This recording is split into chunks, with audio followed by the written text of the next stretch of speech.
Well, Adam, welcome back to the Australian PGA Championship. It's great to have you here. Thank you. Can you start by talking us through the year? Well, yeah. Lot to go over, I guess. Yeah, it's been a fantastic year for me, I guess.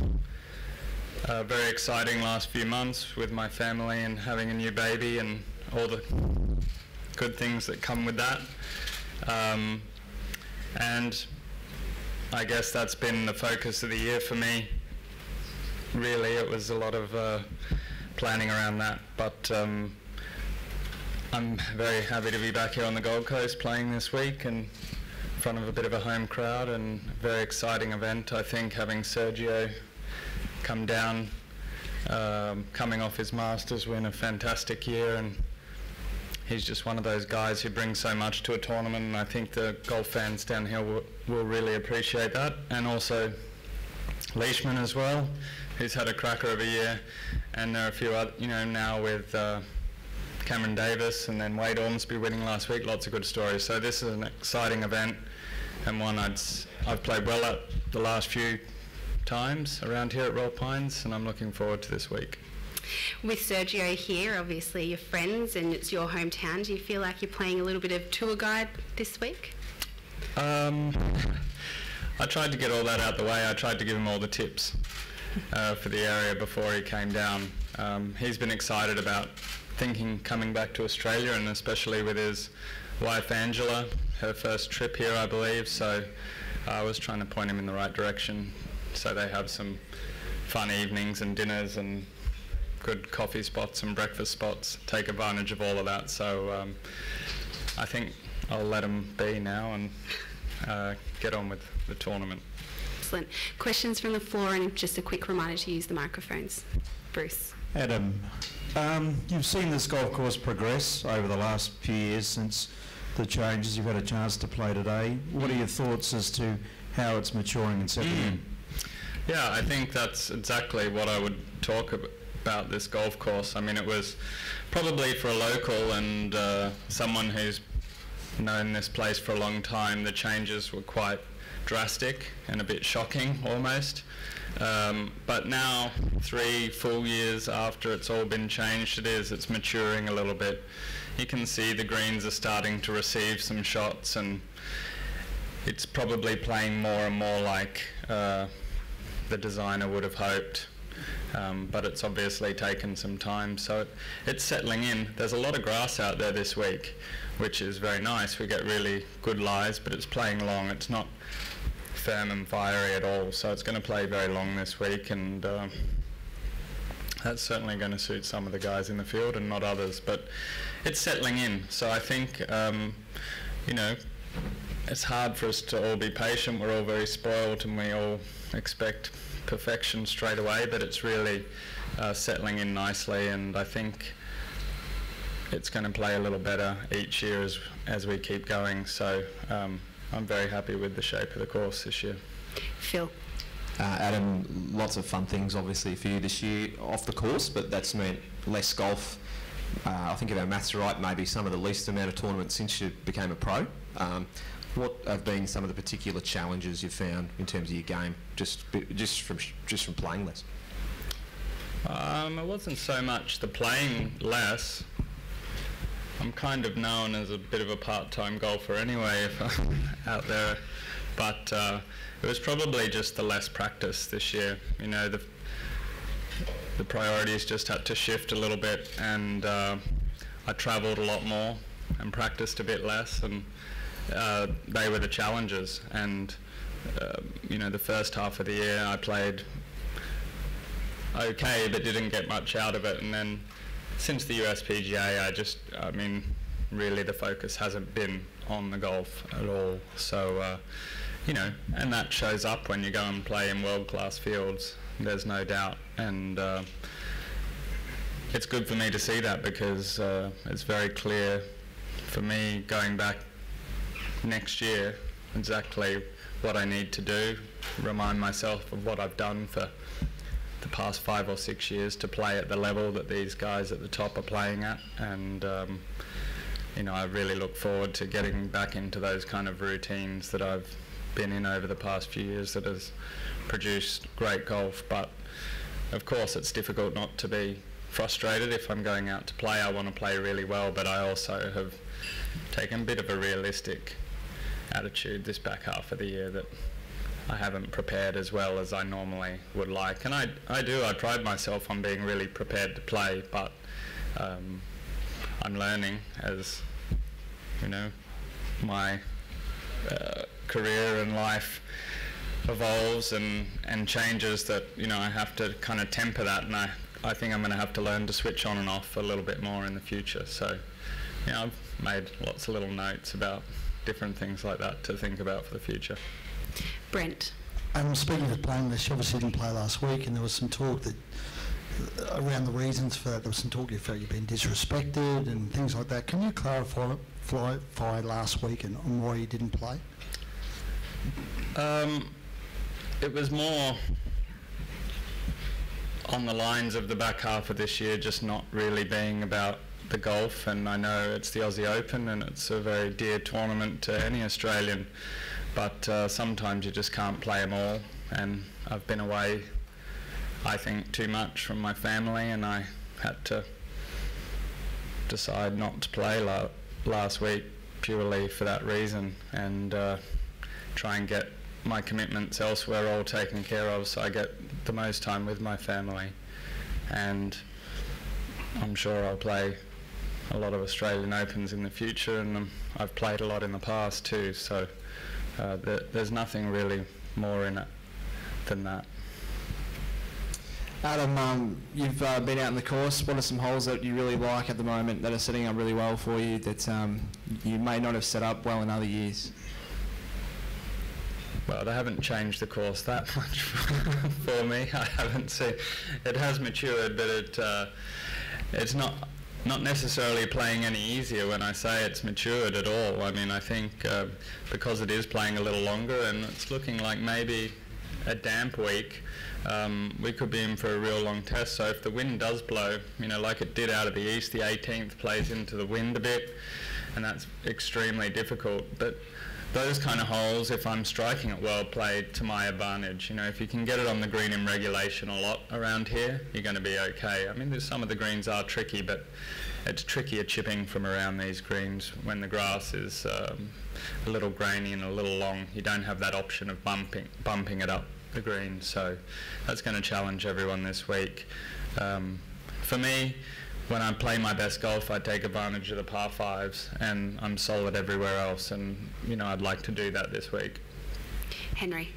Yeah, Adam, there's been a lot of chat lately about the golf ball, and Jeff Ogilvy made some comments last week, another Titleist player, and it seems courses are getting stretched to kind of compensate for the golf ball. Do you have any thoughts on that, whether the way forward might be, you know, bifurcation, a different ball for pros, a different one for amateurs, or, you know, do you support these courses stretching out towards 8,000 yards? Where do you sit in the debate? Yeah, I mean, it's a big debate. I don't know if you all want to sit here and listen to me waffle about technology and stuff, but I think we don't want courses to get longer than they are today. I don't think that necessarily does anything really positive for the game. I think there's two things. Either the governing bodies can change the specifications and the rules of the golf ball and therefore make it fly shorter. It's up to them to do that. Or we just get used to the way it is, and we'll get used to seeing 61s around St Andrews, and scores, the number will just be a bit different in the future. It doesn't mean it's always going to be like that, because if the wind blows, it's just as hard as it always is. So I don't think there's a very simple answer. You know, really it all lies up to the governing bodies. You know, if it stirred up last week because Mike Davis made comment about the golf ball, but really it's all in his hands. He's the one who's made the rules, and the equipment manufacturers have only ever abided by them, and we're at this point, so it's up to him to change them. Sinead? And Adam, obviously by the time next season is up and running, you would have settled into a new routine at home. Have you given any thought as to where you would like to put your focus for the year? And secondly, just with regards to your game itself, commentators always have views as to what they think are issues for individual players, both strengths and weaknesses. How do you assess those in your own game? Where I put my focus as far as tournament schedules and major events. Sure. I think I'll probably go back to playing a more similar schedule to what I've played in the past. This year I had to change up for reasons because I wasn't in my normal base and position to practice the way I normally do, so I played the weeks before majors this year, which I actually think worked quite nicely to play my way into a bit of shape, but given that the circumstances will be different again next year, I think I'll go back to what I used to do and probably get back more into my practice and preparation plans to focus obviously on playing great at those 4 weeks of the year. But I need, that's the big plan. There's lots of little bits of preparation that go into it to get to that point to where that you've got the ability to peak at that event. So, my schedule will start somewhere in February on the US tour on the West Coast, like it usually does, and play a few events and try and play myself into form quickly. So I plan to have a bit of a pre-season back over the other side of the pond before those events, and really get focused for what I need to do next year, because although us guys played a lot of great golf this year, I think with so many different guys up there, there's a real opportunity to be one of them. There isn't dominance at the moment, and that door is definitely open, so I just need to put myself back in that position to take advantage when it comes. And Great. with regards to just the second part of your game itself, my game, yeah, I think my ball striking really suffered this year through the lack of practice, and when your strength weakens, it doesn't have great results. But I say that I played okay all year, but that doesn't get you very far. I think someone told me I had 9 top 15s through the PGA Championship, but that doesn't get you very high up on FedEx Cup points and all the things that are the quick measures. My scoring average at that point was 12th on tour with 69 point something. There was a lot of consistent play, but it just doesn't add up to a lot if you're not throwing in the low rounds and doing it at the right time. And for me, this year, I just didn't really get any momentum going my way. But I found that difficult too, because I wasn't hitting it quite as good as I normally do. So that's important for me to do next year. Greg. Adam, with a 6:10 tee time tomorrow, what time do you set the alarm for tomorrow morning? And having 2 kids under 3, is that helpful acclimatising for that? Yeah, it's probably at 3:30 get up tomorrow, and fortunately my kids don't wake at 3:30. I'm used to getting up at 5, but 3:30 is very early. But that's the time you need to really be alert by 6:10 and switched on and ready to go. So I'll just do my normal routine that I do and then have a nap in the afternoon. Katie. Adam, after today's pro-am, how do you feel? How does the body feel physically? Yeah, good. I mean, I'm a little bit tired, I must admit, after last night and then early one this morning. But yeah, I should be ready to go. I didn't have my usual warm-up this morning, so it took me the whole front 9 to kind of loosen up a little bit. But yeah, I'm in good shape. I really don't have any physical problems. Okay. Just mental ones. Oh, we noticed you moving your back a little bit, so we just wanted to double check. Oh yeah, no, that's just because I didn't really stretch this morning. And sorry, can I ask one more? Is the long putter making a return? Yeah, I think I might give it a run this week. I haven't done that much work with it, but it feels pretty good out there. So yeah, I think it might make the grade this week. Definitely feel very comfortable with it, but I've just noticed, like everybody else, that Bernard Langer and Scott McCarron make everything they look at, and have done since the anchoring ban and moving it away from the body. So it was actually pointed out to me that this year they both recorded the best ever putting stats since stats have been kept. Both of them beat the old best. And you know, I don't know if it's just a coincidence or if they just had a really good year, but maybe they've found the best way to putt. Adam, just quickly, there's been a lot of obviously publicity surrounding you and Jason as Australian golfers, but Marc Leishman's really weird. He's put his hand up this year as a real contender, and we know him for a long time, he has been, but 2 wins this year, and I know you're very good mates with him. It must be pleasing for you to see that there's another Aussie really starting to put his hand up and contend not only majors but individual tournaments. Sure, yeah. I mean, look, Marc's such a good bloke, and it is nice to see him start to fulfill his potential. He's a super talented guy. He's had a couple close calls at majors, and to have a 2-win season and play consistently all year on the PGA Tour is a step up. You know, not just to have one good week at a major and get a bit unlucky, but to do it over a season, you know, is definitely a step up, and you know, hopefully Marc can carry on with that and get all he wants out of the game. It is fantastic to see, but you know, Australian golf has always been deep, but it just runs in cycles sometimes, and you've just got to wait and the next guy will come through. And I think we all motivate each other, you know, whether it's up the chain, down the chain, whatever it is. So it's been wonderful to watch Leish this year, and you know, he does it, make it look so easy because he's a pretty cruisy guy, so it's fun to watch. Brent. Have you spoke before? Is that on? Yep. Is this on? We spoke before.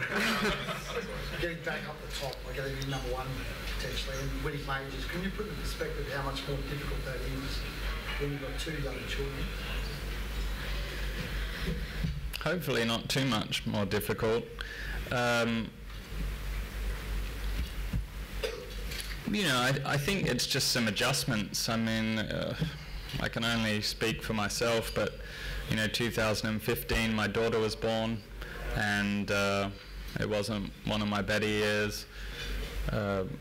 Routines got better and everything settled down, and made the adjustments, and 2016 was one of my better years. And you know, it's very hard to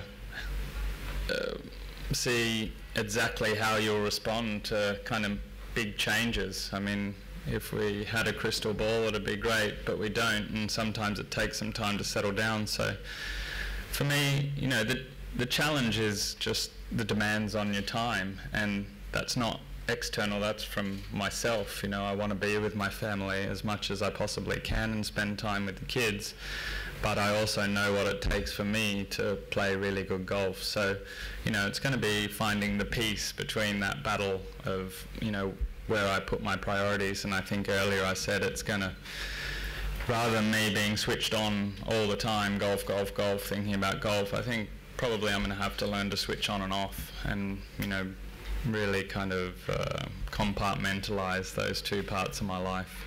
But physically and everything else, I think there's nothing stopping me getting back from the top. It's just about finding that nice balance in life, that when you have that, everyone's in that nice happy place. Vince? Adam, just with Steve Williams retiring, just wondering about your caddying situation going forward with majors, if you've given any thought to that, and also appreciate this is throwing a little bit further ahead, but have you thought about 2020 Tokyo Olympics as your stance on the Olympics changed at all? Well, yeah, with Steve, I guess he's not retired just yet, but we've ended our relationship because he's not, I felt I wanted a full-time guy going forward. We're just at different points in our careers, and that's fine. Steve's contributed so much to my game. So David, who's been doing the other part of the job for the last 2 years while I've been job sharing with the caddy, is going to take over, and he's got the gig at the moment, so he's on full time. As long as he behaves, I'm sure he'll be around for a while. And he's knows my game very well. He's been on the bag with me for 2 wins last year on the PGA Tour, so he knows the drill. He's caddied for a lot of other great players as well. He caddied for Vijay Singh for 3 years, to name one of them. So I think we're getting along really well, and obviously he's very excited to be working full-time next year. And the other part? Oh, just about 2020 Olympics. I really haven't thought that far ahead. As far as my thoughts on golf in the Olympics, my views haven't really changed at all. Jim? Adam, when cricket fast bowlers get a bit older, they change their game. They maybe bowl a bit more outswing or get a few more tricks. Like, as a golfer gets older, do you have to change your game to stay at the level you want to be? Or is the 37-year-old Adam Scott playing exactly the same way as the 30-year-old? At the moment I can. I don't know. To generalise, as golfers get older they lose distance, but that hasn't started happening for me, fortunately, which so if you do lose distance and you're giving up some yardage, maybe you have to come up with a few tricks. But at the moment I don't have that at all. I just think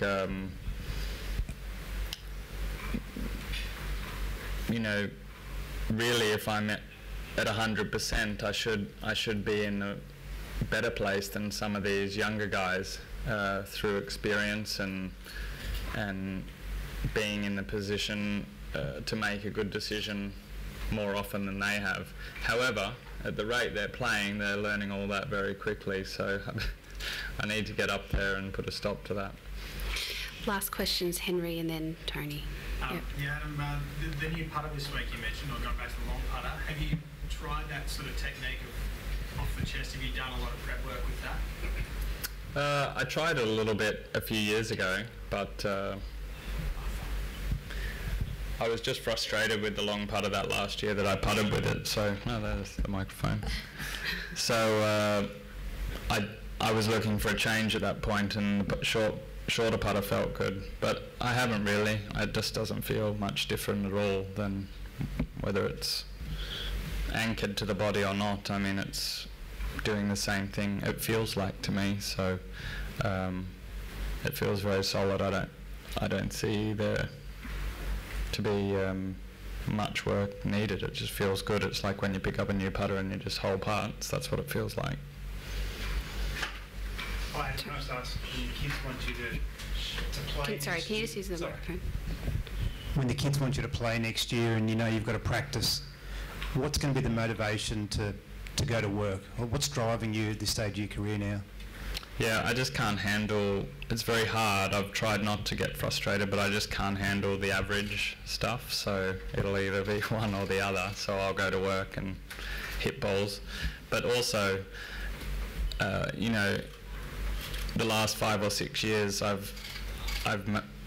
you have to be honest with yourself and know yourself, and I put myself in an environment over there that makes me want to practice. The facility is amazing. You get to the range, you'd want to stand out there and hit balls off pure turf all day and not come in. The chipping greens and short game areas have all the shots, 70 yards of any shot you can imagine, and all these kind of things make the work so much fun that you could stand out there and do it all day. So, when I put myself in that environment, it's very productive for me. So that won't be a problem at all, and it's all very close proximity to home, so travel times aren't too bad, and I'm sure I can manage to do both. A lot of great players have. It's just about making those small adjustments in your head and getting very organised. I mean, that's the big thing.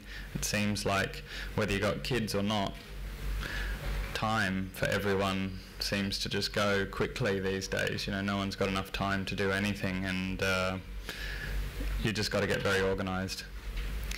Excellent, Adam. Thank you so much for joining us, and best of luck this week. Yeah, thank you.